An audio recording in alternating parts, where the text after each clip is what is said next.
Hi, this is Irish Eyes True Crime.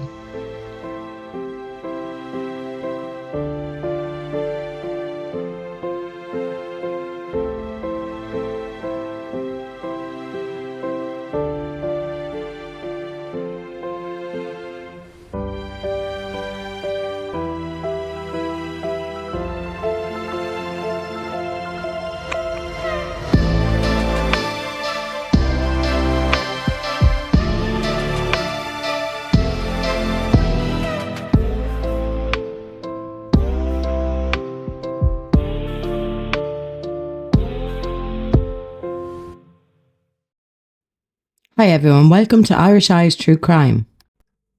And to all my returning subscribers, welcome back and thank you for all the love and support you have shown me. May love and happiness also fill your home as it has with mine. So today I want to talk about two cases, and I want to talk about whistleblowers, which I find a derogatory word for someone who is trying to do their job and tell the truth, and also on corruption. I chose two cases to talk about today, an Irish case and a UK case, just for balance. Now, if you're wondering why I want to talk about this, with regards to Nicola Bulley's case, we're not saying, and I'm not saying, that anything like this went on in Nicola's case, but there is a lot of things that don't add up with regards to the police behaviour in Nicola's case. But because of this, and so many things not adding up the way the police behaved in this case, I do wonder, is there something else behind the scenes that we don't know about and we're not being told about? Because it certainly doesn't make sense, the things that they did.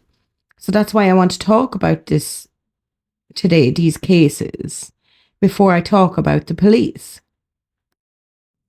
So I also want to mention a few things of what could cause corruption within the police and why a cover up, say, could possibly take place.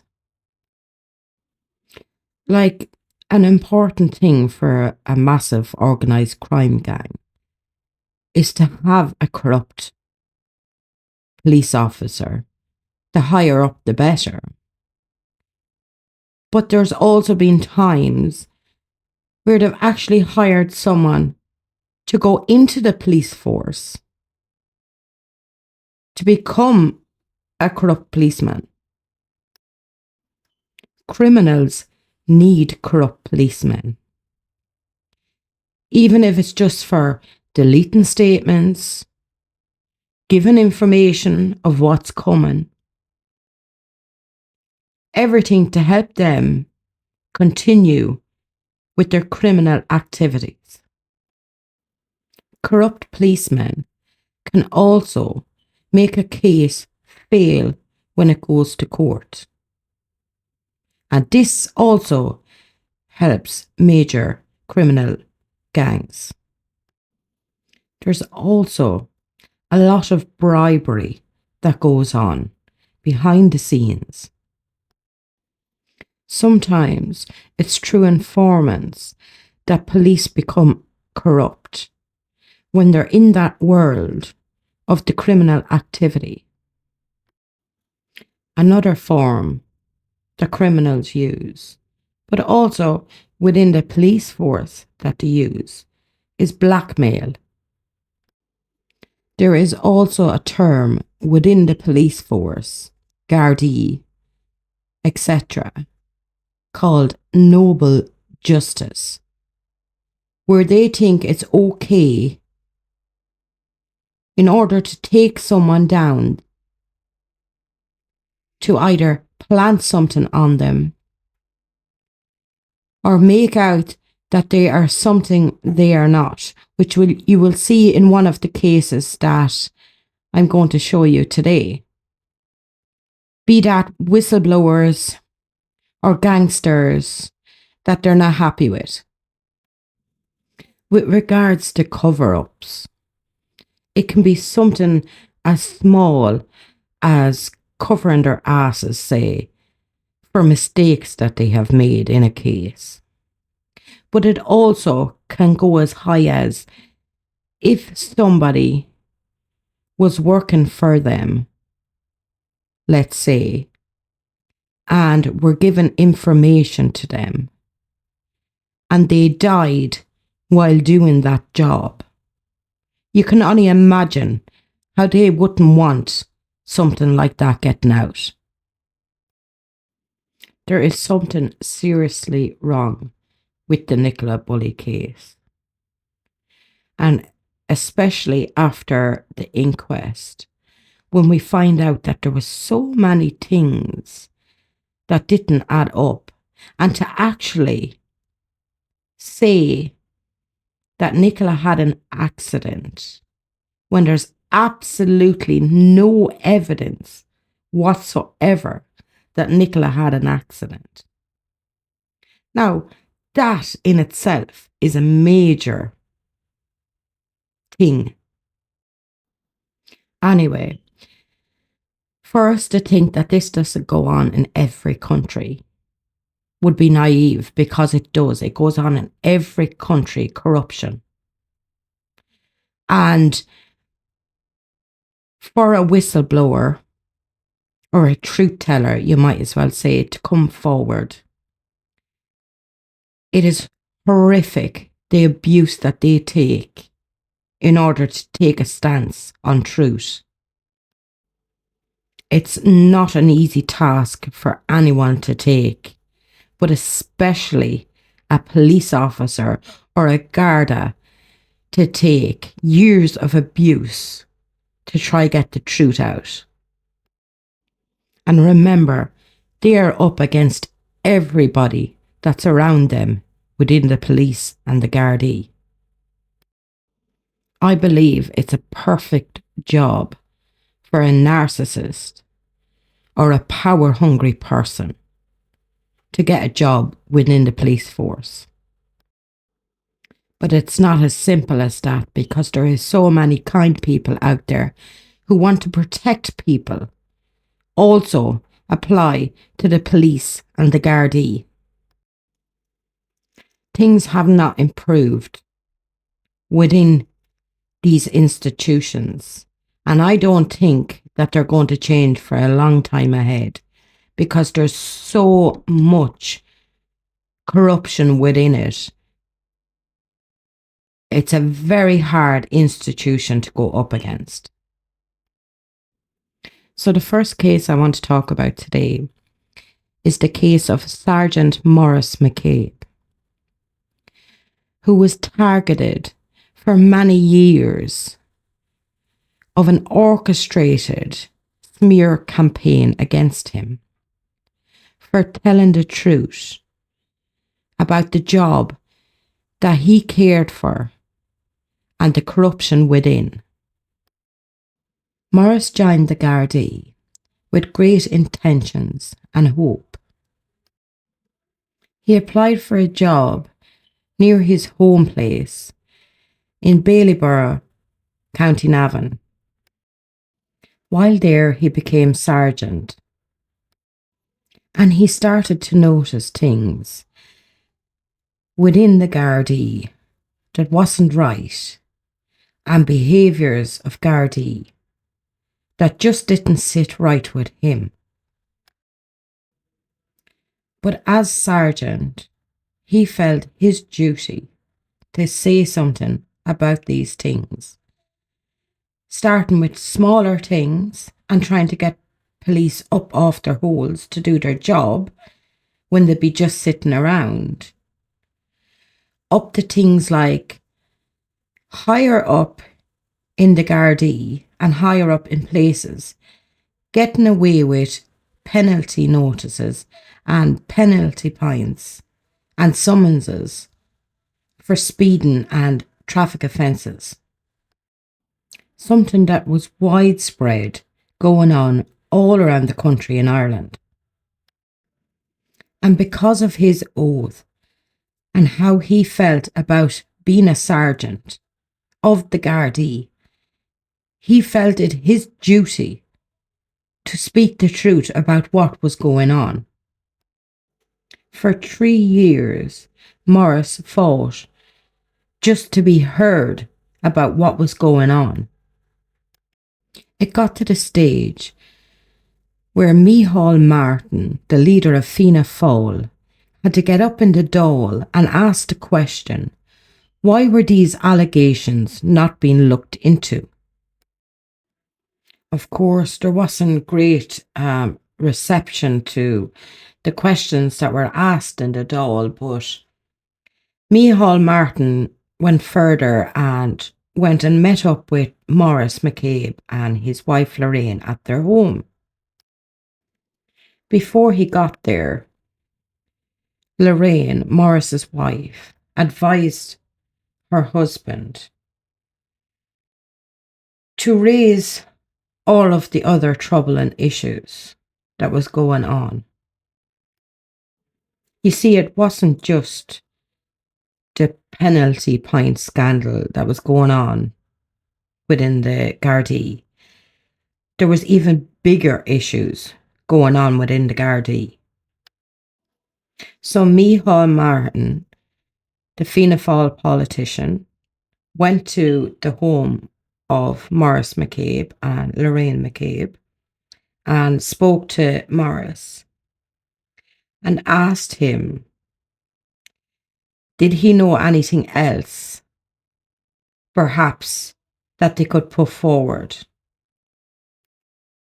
Because obviously, the Taoiseach, the leader of the country, just wasn't listening, and nobody higher up was listening to what was going on. Maurice replied that there's lots of things that's going on, but they were all investigated and they say there's nothing to see here. So Micheál Martin, the politician, the leader of Fianna Fáil, asked Maurice to write down 10 things on a dossier of what he thinks, say the top 10 things of what's going on, the dossier. And Micheál Martin, shocked at what was in the dossier, brought it to Dáil Éireann in front of the Taoiseach. Not only was it about the penalty points and higher ups getting away with summonses to go to court, but it also contains serious allegations of surveillance of the GSOC office and recording and retention of telephone conversations at Garda stations all around the country. It contained allegations of extreme Garda misconduct. And this happened to be the massive change for the McCabes when the Taoiseach finally announced that they were going to investigate. The then Commissioner for Gardaí, Martin Callanan, at the Accounts Committee, said that Maurice McCabe, and also a fellow whistleblower, what they have said was quite disgusting. And with his remark came a barrage of horrible treatment to Maurice McCabe. And not only did the Commissioner for Gardaí, Martin Callanan, set out to destroy Maurice McCabe, but also he had to deal with a shocking amount of Gardaí turning on Maurice. He suffered terrible abuse. Videos made about him. These coming from fellow colleagues. So this went on for some time while the report was being looked into. And just before the report came out, the Commissioner for Gardaí, Martin Callanan, resigned. So basically, they said that Maurice McCabe, he was a great sergeant, and thanked him for everything he had uncovered and stuff like that. So a new commissioner for Gardaí was announced, and it was Noreen O'Sullivan who was taking over the role as commissioner after Martin Callanan. So the new Garda commissioner, Noreen O'Sullivan, she gave a new job to Maurice McCabe to oversee the whole penalty points thing and to make things better. So Maurice began to feel a bit better and felt vindicated. And he went on to win an award along with fellow whistleblower. They won an award of People of the Year in Ireland.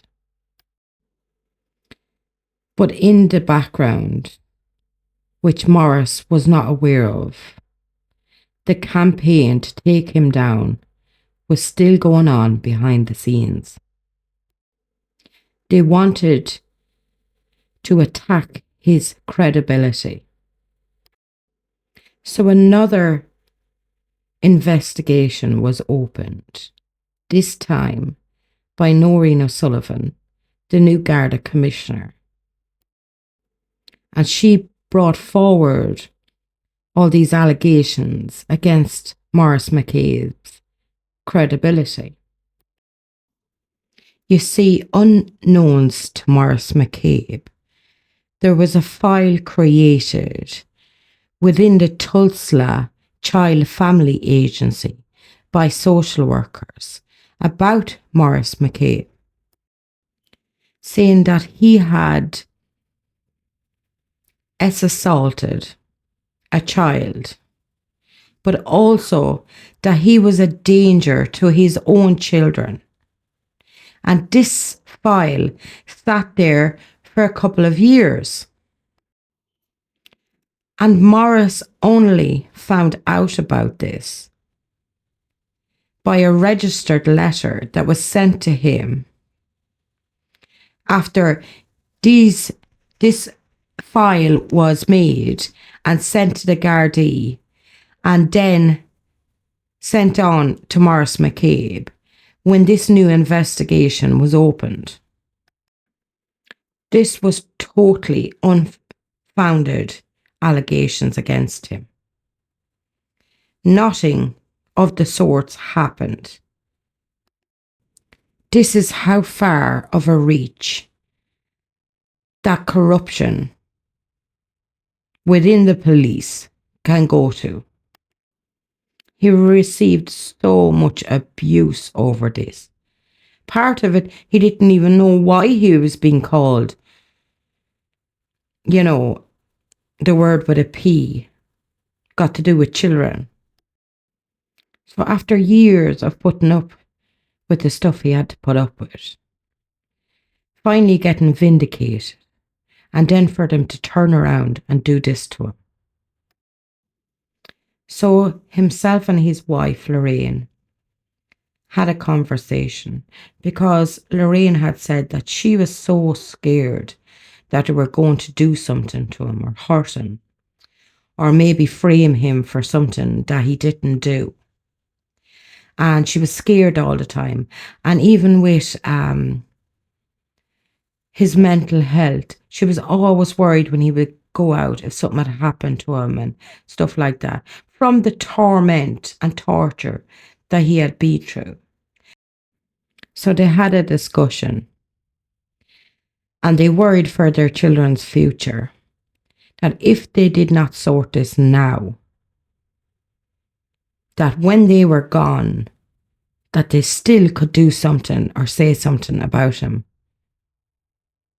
To take the limelight off themselves, the Gardaí, and hurt their children in the future. So they decided then to go public with everything. So they did. And they went on the National Broadcasting Agency on a prime time special with RTE. And Maurice McCabe announced that he will no longer go forward with any investigation without it being in the public domain. No more private investigations. You see, up to now, everything was in private. It opened a massive can of worms. It was an excellent program. So finally, they come to the last investigation. All in all, this took several years of his life. I think it was something like 10 to 12 years of his life. Tulsa Child and Family Agency issued an apology to Maurice McCabe and stating there was clerical errors made in the accusations against him with regards to the abuse allegations. After the report came out, it took 12 months for the Disclosure Tribunal. Both Maurice and his wife Lorraine attended almost every day of that, travelling from Navan to Dublin every day for that trial. Something else I didn't mention as well, which I forgot, was also there was lots of things behind the scenes where things were leaked to journalists about Maurice McCabe's credibility and the allegations of abuse. You see, this should tell you how far and wide the net was cast to take down Maurice McCabe. When the tribunal witnesses included senior politicians, social workers, Gardaí, journalists, and civil servants. Now, in the end, Sergeant Maurice McCabe was totally vindicated and went on to win a lawsuit against the state for, I think it was €7 million at the time. There were several resignations within the period of everything that went on with the Maurice McCabe case. But nobody was really held accountable for everything that went on. Because even down to the commissioner, the ex-commissioner for Gardaí, Martin Callanan, had his court expenses paid for by the state and will continue to receive his pension after the case. With regards to the Tulsa Child and Family Agency, they found that there was no conspiracy going on between the Gardaí and the Tulsa Family Child Agency to say that they conspired to take down Maurice McCabe, and it was just clerical errors. Maurice McCabe said if he had his time over again, he would have never went through with it. And that's because of the hell that he went through and his family at the same time. His wife, Lorraine, spoke about the time that they passed a tree that Maurice had said it was where he was going to end it all. From the hell that they caused to Morris and his family. Morris left the Gardaí after, and he said that only that he had his wife Lorraine. He doesn't know how he would have got through it all. And as for Gardaí, they made a massive example of Maurice McCabe. And as Maurice McCabe had said before, if it is time again, he wouldn't have went through with it. And that is an example to any other whistleblowers that come forward and try go against the system. So the government said that they will put new things in place where the politicians are able to keep more of an eye on what's going on within the Gardaí. And as I said, anyone that resigned are still getting their pensions. All those Gardaí that gave Maurice McCabe horrible abuse, they're all still in their jobs. So what good was it? His life was ruined. So that's what happens when you try to go against the establishment. And remember, that's only a small fraction of what's going on. We don't know the rest of it. I'll see, can I find a link for the primetime special and leave it in the description for you, because it's a good watch. Where you'll see Morris and his wife and everything they went through. And also his father turned 90 years of age when the last inquiry was going on. And you'll see how Morris learned from his father to be brave and fight injustices. It's a nice story there as well about the father, like what the father had to go through.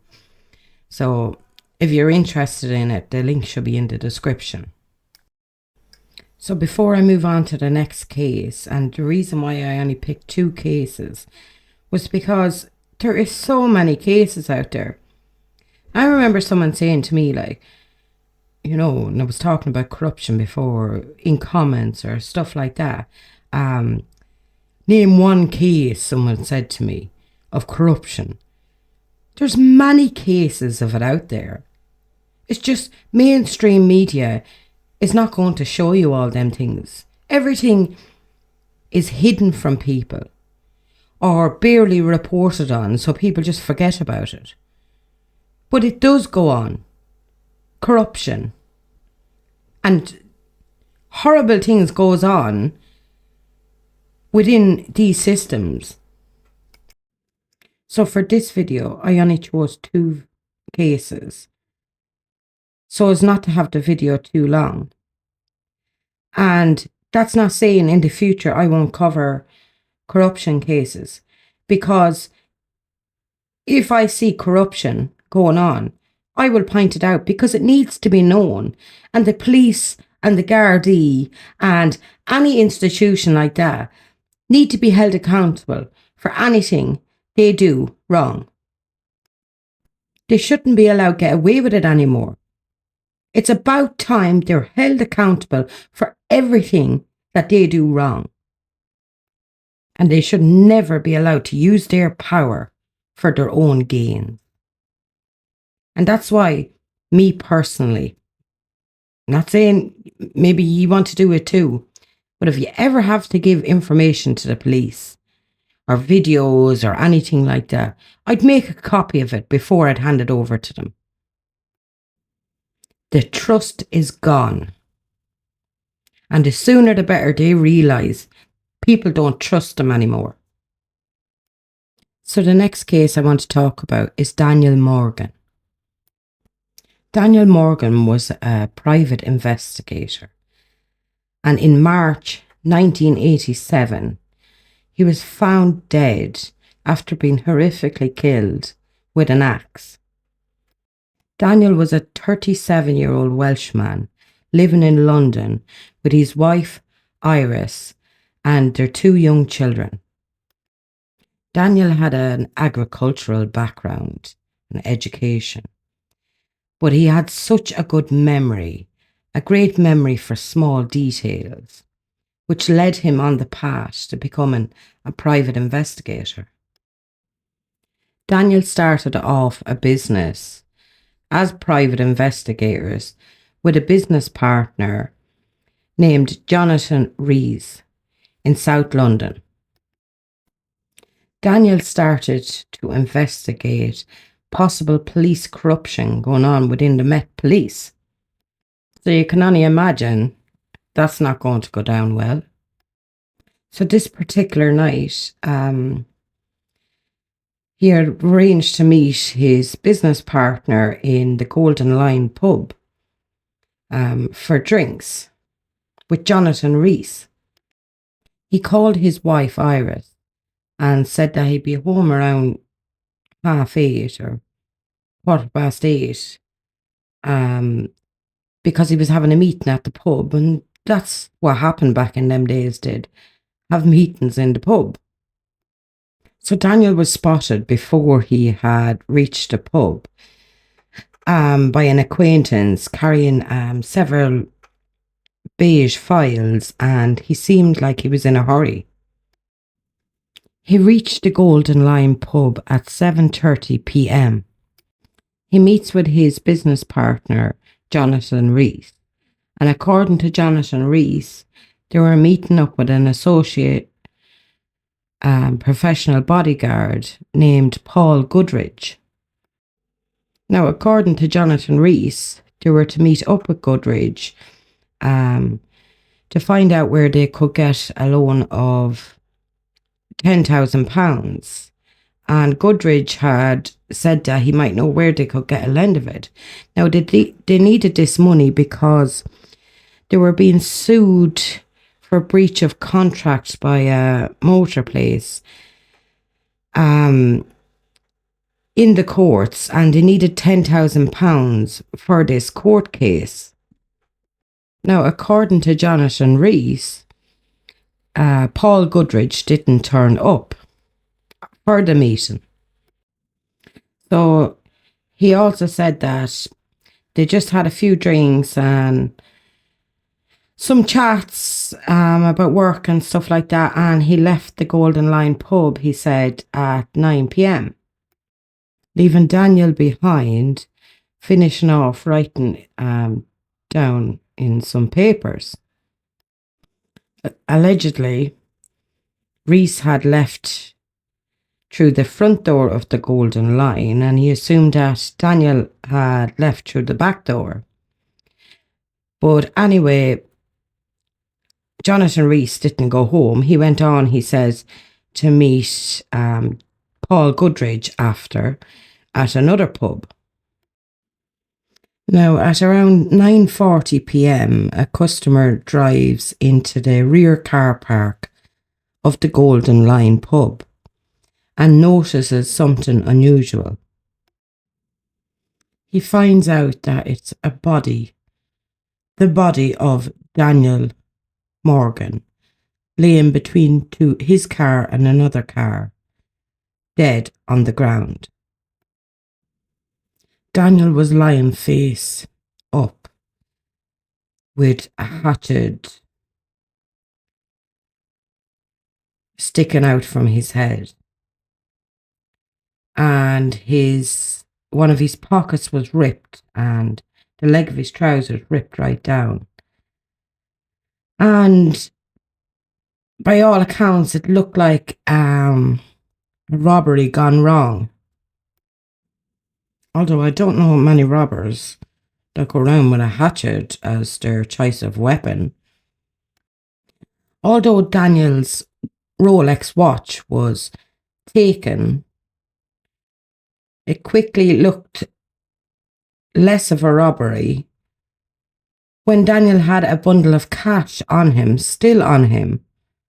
Actually, I think it was around £1,000 in his pocket. Now, the Rolex watch would be traceable, but the cash wouldn't have been. Why leave behind the cash? Just made it look more like it wasn't a robbery. And plus, the keys of his BMW car was beside his body. Why didn't they take the car? But one of the biggest things is that the beige files that he'd been carrying around earlier, and plus the notes that he was writing down in the pub, were gone and were never recovered. Like, why would a robber be interested in files like that?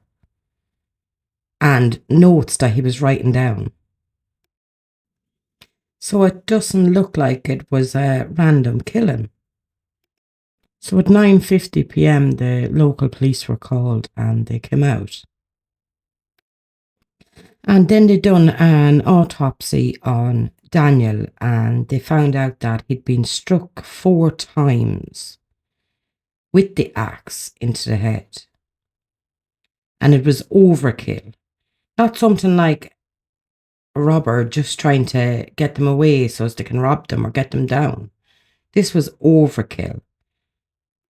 The axe itself had elastoplast wrapped around it, around the handle of the axe, probably to stop the axe from having fingerprints on it. So, like, that even makes it suspicious that someone knew about that kind of stuff and tried to make sure there was no evidence to come back to it. So, I mean, a random robbery is not going to do something like that. Or, I mean, a random robber is not going to do something like that. So, this is already sounding like something that was planned in advance.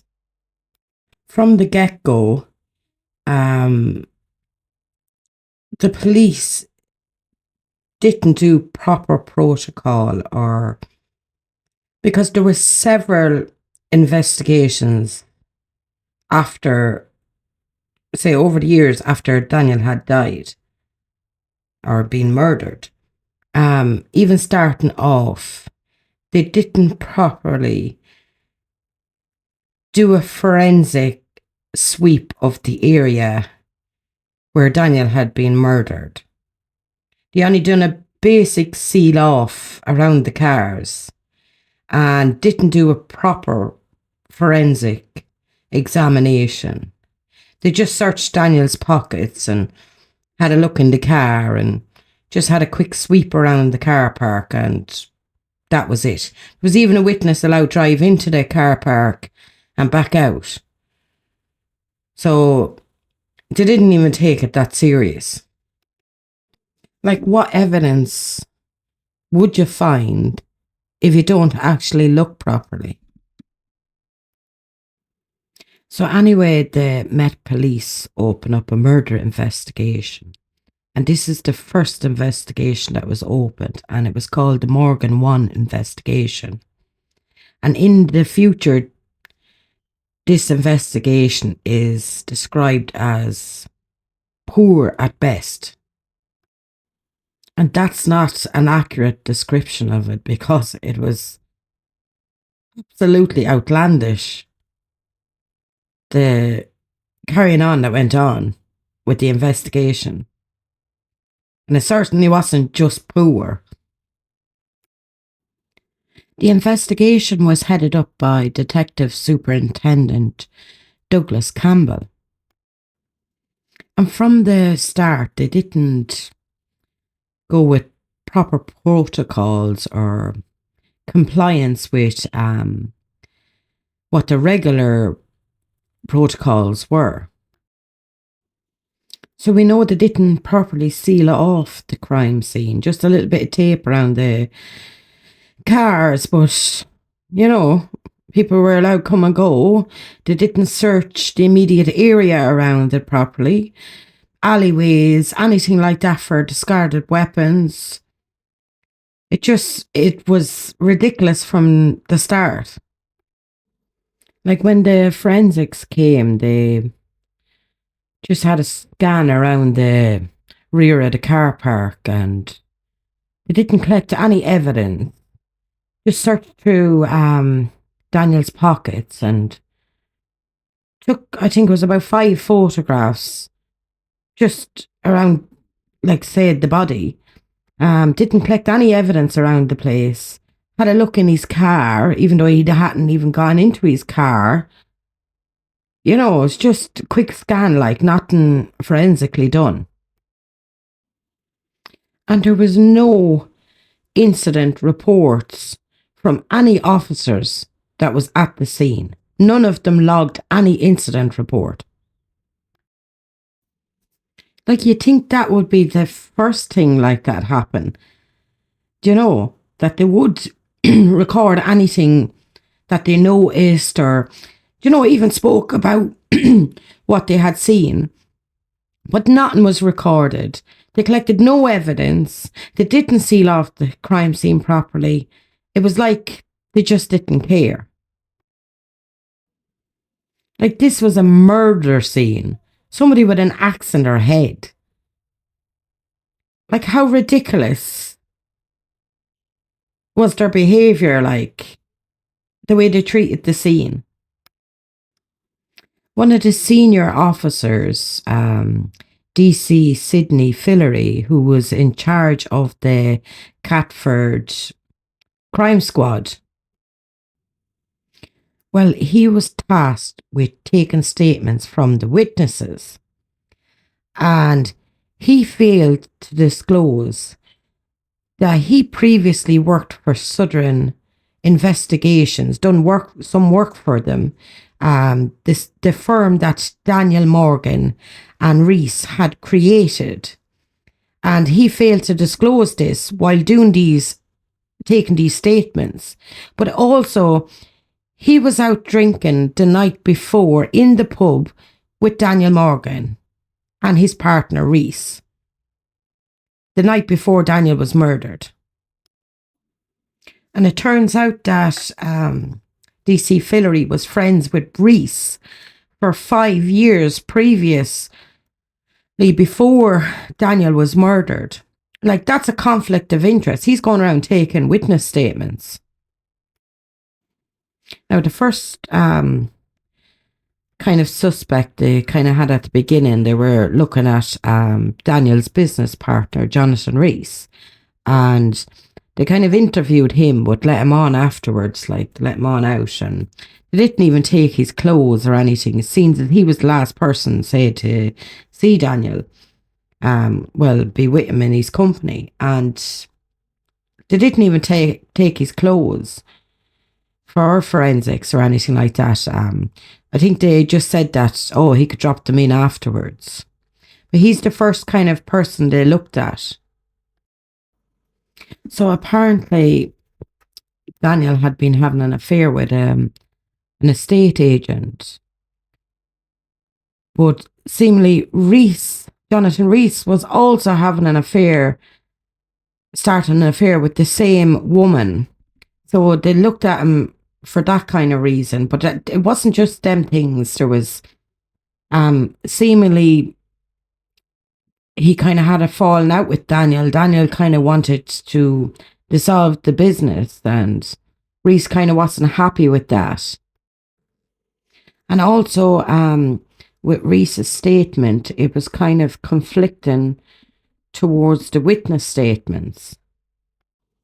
So it kind of moved them up to a possible suspect. So on the 14th of March, 4 days after Daniel's murder, it started to come out, like, about DC Fillery and Reese. They had conflicting statements about the night before Daniel's murder. Reese had said that that DC Fillery was with himself and Daniel drinking, and DC Fillery had a different statement. He said that he was in the pub across the road and Reese and Daniel had asked him to join him over at the Golden Lion, but Reese said they were already in the Golden Line. It was stuff like that, like, and both of their statements didn't add up. Like, someone was lying, and like Fillery was saying that he was with his colleagues and was asked to go over to the Golden Line, and you know, it was just conflicting statements there between the two of them. So obviously one of them was lying, or they didn't get their stories straight. But it also doesn't look good, like, for DC Fillery either, because he hadn't disclosed about working for Reese and Daniel before, and he actually took Reese's statement, like, with the conflict of interest, and never disclosed any of that. Like, imagine taking the statement of a suspect that you worked for before and never disclosed that information. But also, DC Fillery went with Jonathan Reese to Southern Investigations, where Daniel and Reese had ran that business, to search it, and collected files from that business that just vanished into thin air. So a police officer that's high up in this investigation not only worked for the murder victim before, but was drinking with him the night before, took a statement from the suspect, went to the victim's workplace, took away files, and those files vanished. Like, if that's not suspicious, I don't know. Now, on the 16th of March, Fillery does get removed from the investigation because of his conflict of interest and him being so close to Reese, and the fact that there was concerns that he was leaking information to Jonathan Reese. Like, honestly, if Jonathan Reese was innocent, he wouldn't need information leaked to him, would he? Now, even after Jonathan Reese was identified as a suspect, he carried on socialising with, you know, several police and all that. Like, he just carried on socialising them, and they knew, like, that he was identified as a suspect in the case. Now, by the end of March, police kind of came to the view that both Jonathan Reese and DC Fillery might have something to do with Daniel's murder. But they also identified two of Jonathan Reese's brother-in-laws, Glenn and Gary Vine, who were part of a criminal organisation. They suspected them of having involvement as well. And they also identified two more police officers that perhaps had involvement. Like, there were suspects was DC Alan Purvis and DC Peter Foley. So now you have all these suspects. So the six men, Daniel Morgan's business partner, Jonathan Reese, his two brother-in-laws, and three police officers, all six men were linked through the company, Southern Investigations, through the provision of security to the Belmont car auctions, the same company that was suing Southern Investigations through the courts. So all these six men, the suspects, were linked through security through the firm of the victim. Like, imagine all 6 of the suspects were working for the firm of the victim, the man, Daniel Morgan, that was murdered. All 6 of them were working for that firm, including 3 police officers. But also the fact that the security that they were providing to that car company, that car company said there was breach of contract, and they were bringing Southern investigations to court. Like, it all seems suspicious, doesn't it? Now, DC Alan Purvis, one of the suspects, he ends up being a cousin of one of the directors of the Belmont car auctions. Now, this business, the Belmont car auctions place, they had previously been victim to 2 robberies.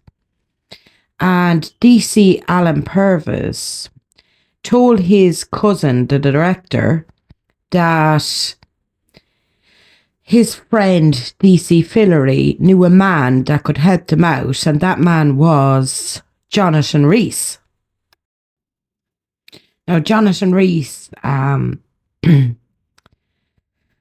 arranged for 6 men to do security at these car auctions, to prevent the robberies. And 2 of these men were Jonathan's brother-in-laws, Glenn and Gary Vine. Now, DC Purvis and DC Fillery were also in attendance at these auctions. Now, even with the security, Jonathan Rees claimed that while he was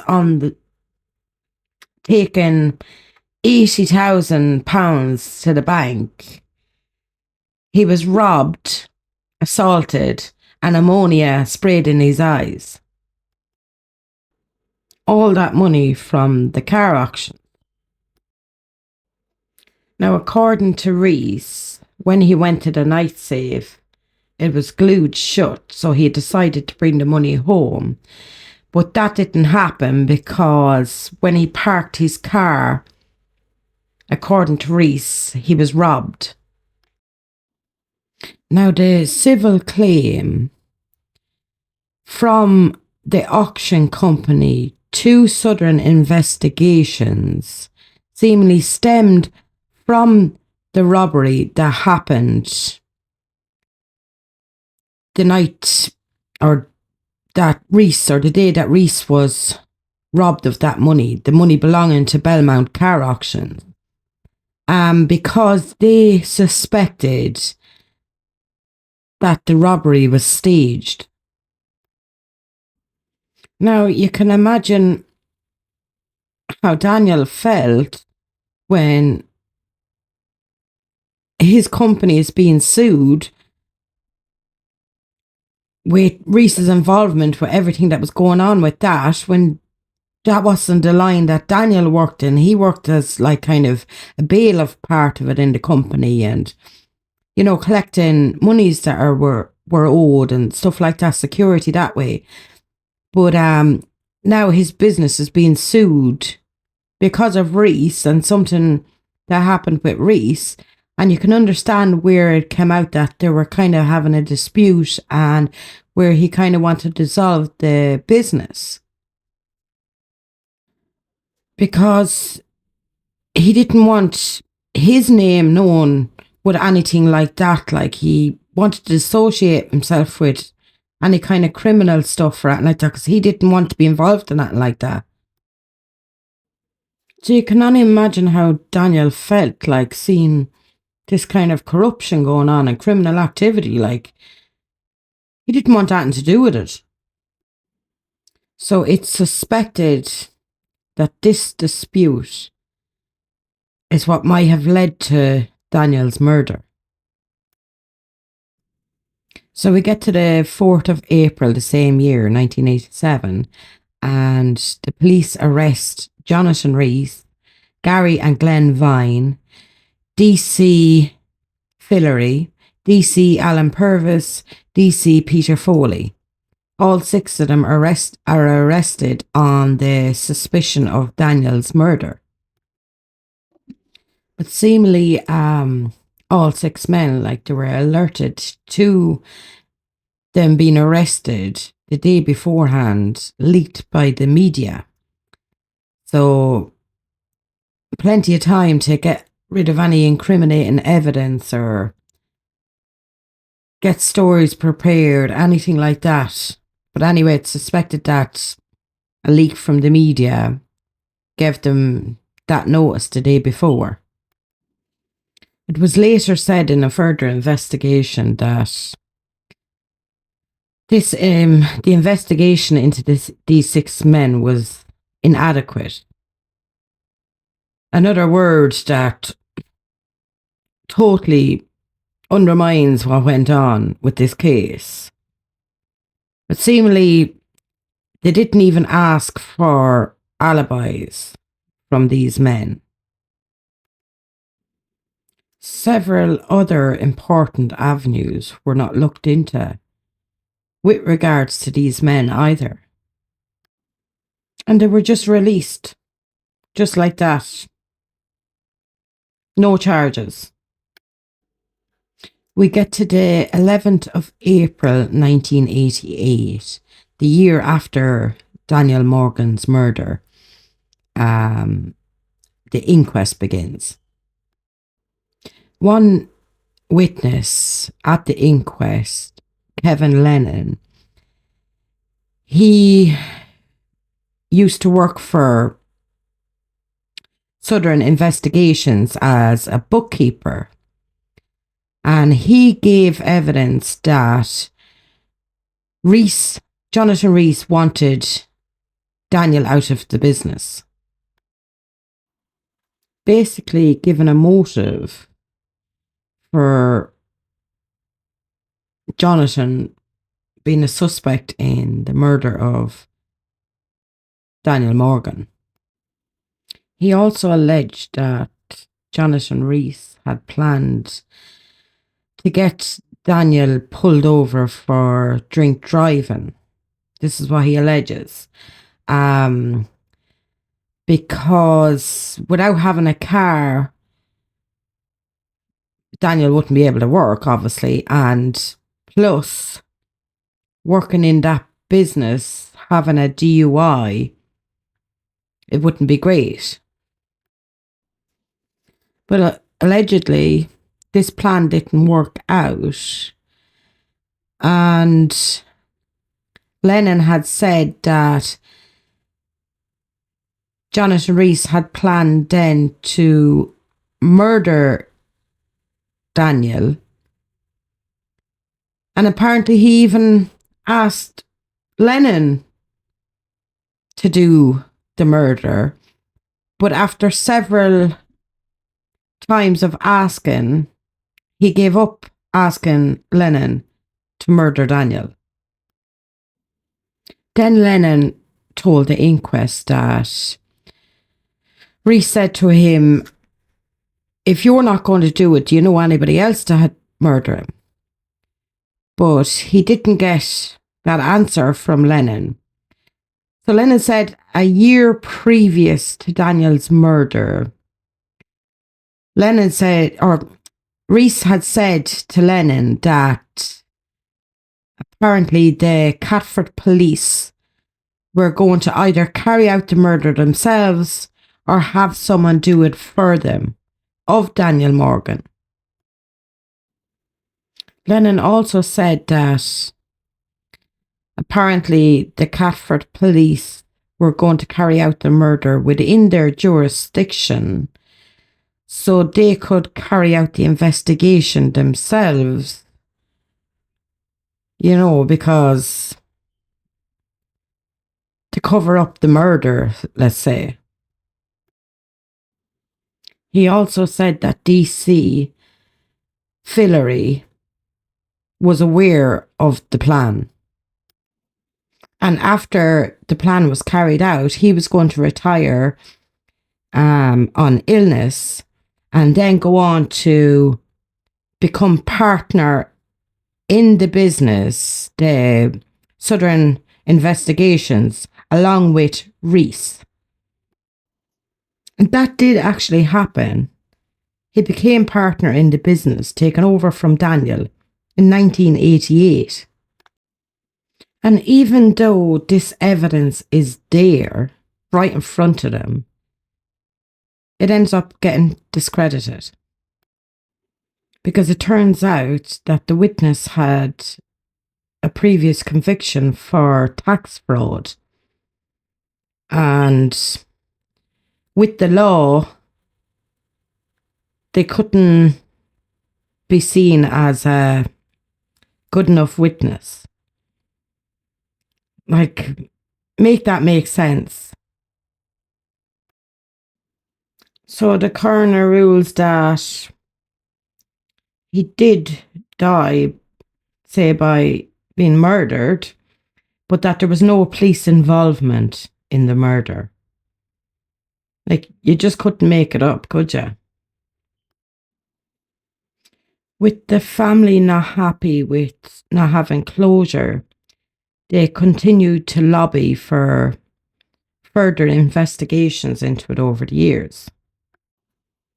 So in June 1988, Hampshire Police Complaints Authority opens up an investigation into the murder of Daniel Morgan, and also the Met Police, their handling of the case because of the allegations of police corruption. But who gets to investigate the Met Police handling of the case? Well, the Met Police gets the case. They get to investigate themselves. So the investigation finds that Jonathan Reese and a business associate may have committed the murder. And then went on to conclude that there was no evidence that any police was involved. And that Lennon, the witness at the inquest, there was nothing to say that what he had provided was true, that there was no evidence of it. And get this, they found that the original investigation was thorough and proper. Like, seriously. What a pile of shite of an investigation.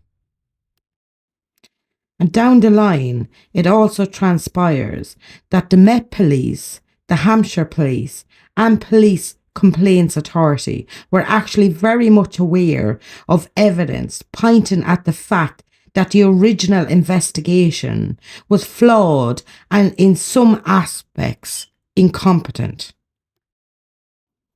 Like, they were aware of all of this, and yet they put out that report and none of that was put into it.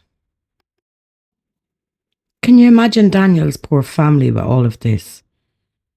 Knowing that they are doing all of this.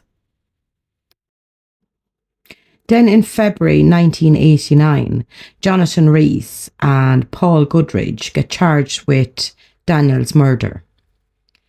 And Jean Wisden, the girlfriend of Paul Goodridge, gets charged with attempting to prevent the course of justice. But no light at the end of the tunnel for the family, because the case then gets dropped. And if that's not bad enough, Paul Goodridge goes on and sues the Hampshire Constabulary, making gain out of the whole thing and a mockery of it. So in 1997, in view of further allegations of corruption within the Met Police Force, a secret intelligence gathering operation gets launched. It's called Operation Nigeria Two Bridges. This included an investigation into Reese and DC Fillery.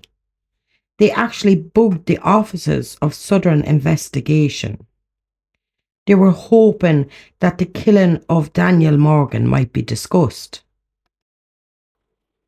But instead, it identified corrupt links between recent Fillery and both serving police officers and former police officers, as well as lots of known criminals. And it was also established that Southern investigations used corrupt practices. This is just one of the corrupt practices they were willing to do.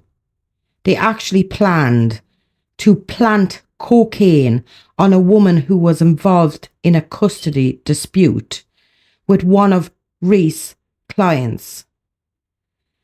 The whole plan was if they put this cocaine on her, it would discredit her character in court and she would lose custody of her own children. How horrible is that, like? Jeez, the amount of things that went on here. Horrible. They're literally nasty, evil people. So Jonathan Rees, the woman's husband, and DC Austin Warnes get convicted of preventing the course of justice. Rees gets 6 years for that crime, and he later appeals it, and they give him an extra year on top of the 6 years that he got. Good enough for him.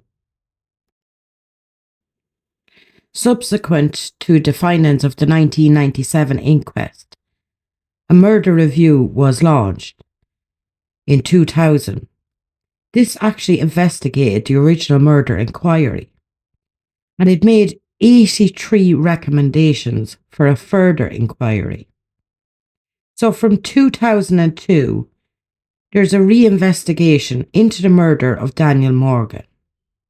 And this is headed by DCS David Cook, and it's ran in tandem with the secret operation known as the Abelard 1 / Morgan 2 investigation.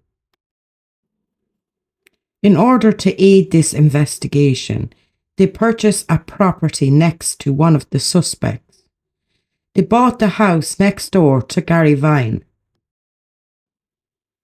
This was done in order for them to conduct surveillance. Eventually, it leads to Rees, Glenn and Gary Vine and D.S. Fillery and James Cook being arrested. Even though they did this, arrested them, they didn't have enough evidence to prosecute anyone. Daniel's family continued on with the fight to find justice for Daniel. And because of this pressure, the Metropolitan Police Authority ordered the Met Police to produce a report on this case again. This is in 2005. But again, unsurprisingly, the subsequent findings failed to examine much of the case documentation. They identified a few failings in the original investigation, but not very much. They kind of go on the idea that there was nothing wrong with the original investigation. So Daniel's family is still no closer to getting the answers they need and deserve. We get to March 2006 and we get a new witness. So a new investigation into the murder is launched, headed up by DCS David Cook. Later down the line, we find out that DCS Cook was ineffectively managed during the inquiry and that he broke lots of procedures and policies. The investigation comes to an end, and Rees, Gary and Glenn Vine, and associate James Cook eventually get charged with Daniel's murder. Meanwhile, former DC Fillery, he was charged with preventing the course of justice. However, the head of the inquiry, DCS Cook, was found to have improper contact with a witness. This was convicted criminal Gary Eaton, and it turns out Gary Eaton had provided substantial witness evidence for the investigation. That meant, in breach of his role, he had been in contact with Eaton on multiple occasions. So his activities of meeting up with Eaton meant that his evidence was excluded from the trial. So later down the line, it is alleged that Cook was responsible for influencing and fabricating evidence of witnesses. But also DCS Cook sold confidential information to newspaper journalist Mick Sullivan. Cook said he was going to write a book with that journalist because he felt that there was so much corruption going on and people weren't doing anything about it. So when the police searched DCS Cook's home, they found thousands of sensitive documents that he had shared with journalists. Now, the reason Cook said he did that was he couldn't stop corruption from the inside, but at least by doing this and working with a journalist, he could shine a spotlight on the corruption. They didn't investigate this, and no charges were brought, basically protecting themselves. The intelligence gathered around this time identified Southern Investigations, meaning Jonathan Rees and former DS Fillery, having contact with as many as 19 police officers. Of those 19 police officers, 10 had been convicted and imprisoned for criminal offences, including false imprisonment, preventing the course of justice, drug offences, accepting bribes, and bribing an officer to destroy case files. Now, that investigation takes 6 years, and at this stage, the prosecution was abandoned by CPS. So following the protracted disclosure process, more and more prosecution evidence had to be withdrawn. So the judge ruled that 3 supergrasses who were working with the investigators could not stand as witnesses. It ends up by March 2011, the defendants have all been acquitted.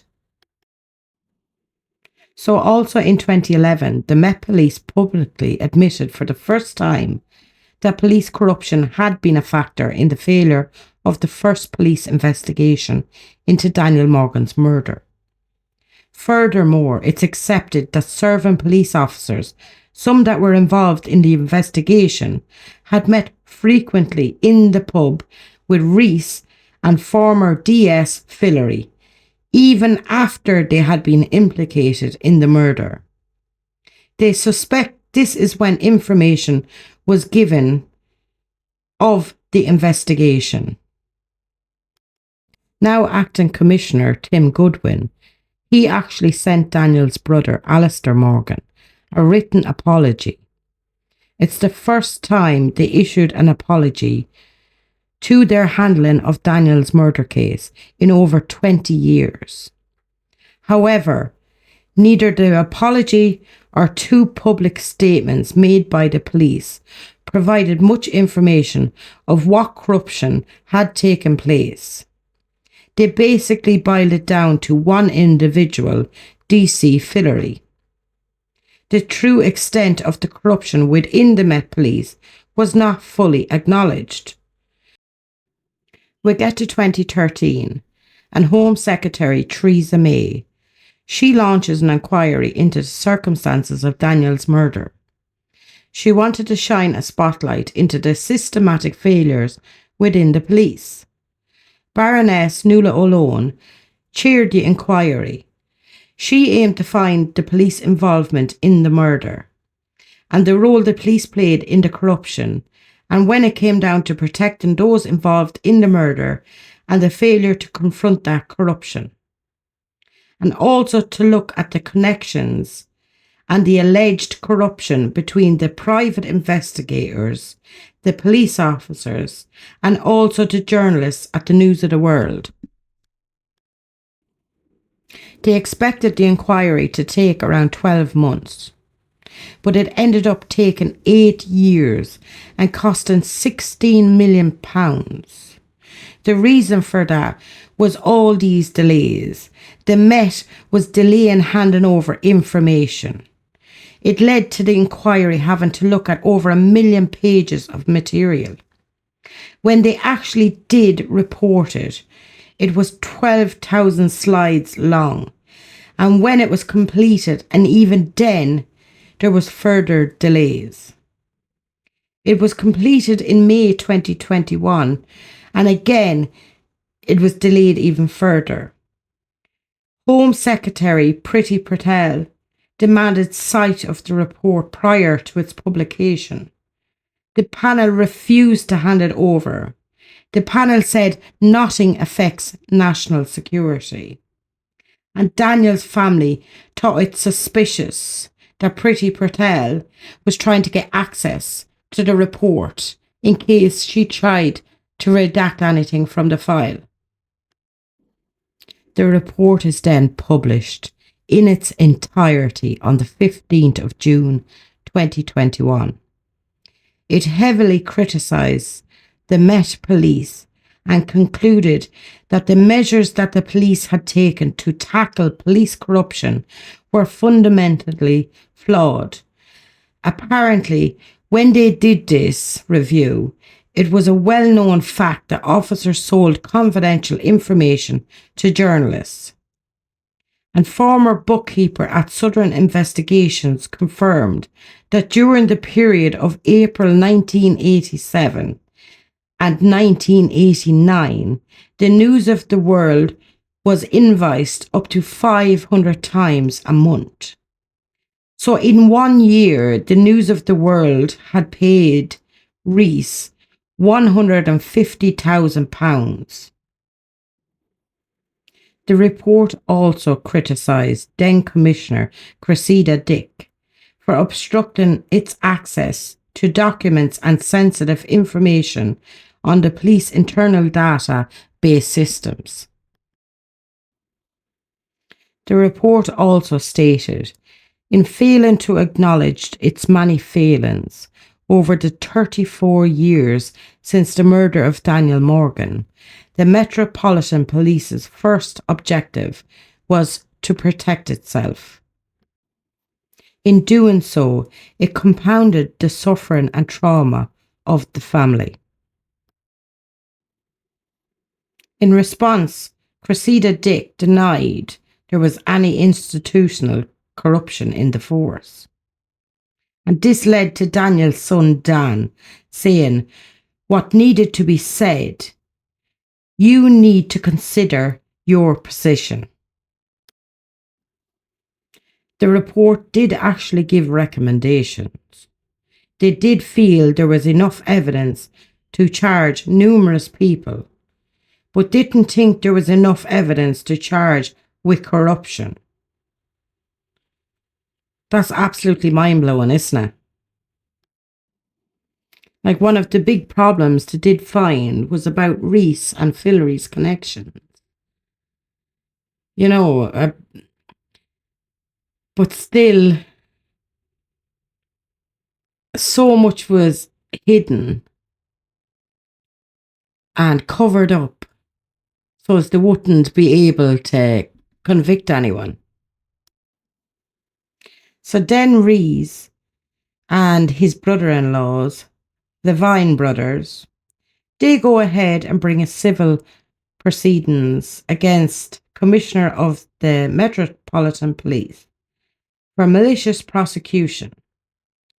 And in July 2019, they awarded Rees and Glenn Vine £155,000. And they gave Gary Vine £104,000. Totally crazy. Basically, a big whitewash of the whole investigation. nobody convicted of the murder of Daniel Morgan, and the very police who are meant to protect us help cover up a murder. How could you trust them when they do everything in their power to protect themselves, hiding everything and preventing justice? This is the latest article I could find on the case. It's a Sky News article. This is the latest as of the 19th of July 2023. Metropolitan Police agree settlement with family of murdered Daniel Morgan. The Met Commissioner admits the Morgan case has been marked by corruption, incompetence, and defensiveness. The settlement includes admission of liability over officers' response to the father of two's murder. Commissioner Mark Rowley apologised unequivocally and unreservedly for failing to bring the killers to justice, and said the family had been repeatedly and inexcusably let down. It was rumoured Mr. Morgan was about to expose police corruption when he was found with an axe in his head in southeast London. So that's the latest in the case. Like, wow, the amount of police involvement with all of this. The corruption, it's quite shocking. And Reese and Fillery must have had a lot of stuff on a lot of them police, because to have so many involved with it. Like, there was also rumours about Freemasons, because, like, factually, Fillery was high up in 2 Freemason lodges, and he had a lot of contacts and connections that would have helped out as well, because a lot of them did do happen for each other. Anyway, so I felt like I had to do some cases on corruption, because before I cover the police in the Nicola Bulley case, because there is people out there that don't believe that corruption goes on, because you don't hear it much. So, as I say, I'd rather just get that out of the way and show that it does actually happen. Not that we know the reason for some of it, but because they hide it so much. Like, this is only 2 cases, and I'm looking at the clock there. It's 1 hour and 22 minutes long. And this is just 2 cases. There's many cases out there that I could have covered. But as I say, it takes a long time, like, to watch all of it. But I could have covered a lot more. But as I say, I want to continue on with the Nicola Bulley case, so I was only going to be able to choose 2 of them, and these are the 2 I chose. Now, I just kind of want to give you an idea of what will be going on now for the next couple of weeks. The next Nicola Bulley video I'll be doing, it'll be all about the police and Adley and Dr. Amore and stuff like that relating to the inquest, and say the police, everything the police had done and all that. Now, I'm not going to play all, don't worry, I'm not going to play all over all the police stuff, but I still want to go over everything that they had done. Anyway, so that's that video. I don't know whether it'll be in 1 or 2 parts, we'll see. And also, I hope you don't mind, I might do a Halloween special, because the Tuesday night is falling on Halloween, not next week, the week after. And I might do a Halloween special. I hope you don't mind, because I love all that. So I know not everybody's going to be interested in that, but it's just a break from, the whole case that I'm doing at the minute. But like, if there is anybody interested, I'll be delighted to have you watching it. So I'll be doing some kind of scary stories in it, and hopefully, maybe I'll pull out my tarot cards and I'll do a case maybe for you. If you'd like to, anyone that's interested in it, if you'd like to comment on this video of who you'd like me to pull the cards on for Halloween, leave your suggestions in the comment section, and I'll see if there's a majority that picks the same person. Like, I don't mind, just have a gander and see what you think. Hopefully some of you be interested in it, and anyone that's not interested, I hope you forgive me. I would like a break in between it, just one night, and I love Halloween, so yeah, that's it. That's my plan. Oh yeah, and after the Halloween one, say after I've covered the police, because I don't know whether I'll have that done next week. Hopefully I will, or if it'll go on over 2 videos. But it'll be bringing us then into the beginning of November, and I'm hoping maybe we can talk about some theories. We can get our tinfoil hat ready, because it'll be classed as conspiracy theories. But I was thinking of doing a video on theories or possible theories or just stuff like that without kind of going too hard on it. And then say the week after I do that video, I'm hoping to learn within that week how to go live. I'll do a faceless live. So I can talk back to ye, my subscribers, and see what your theories are on things. And I can chat to you about it, because like, I want to give you the opportunity to talk to me and say what you think as well. But obviously we'll have to keep it kind of, theories maybe without names, or just possibilities if something happened. We'll sort it out anyway when it comes to it. So that's kind of the plan over the next few weeks. That's what I'm hoping. So let me know what you think in the comments. And if anyone is interested in the Halloween special, if you want to leave a name down of who you'd like to see worked on with regards to the tarot cards. And as I say, I'll do some scary stories, because those Irish are great at telling tales. I'm not a snowflake, so I don't mind stuff like that being said. So goodbye for now. Be safe, be happy. Love, Irish Eyes.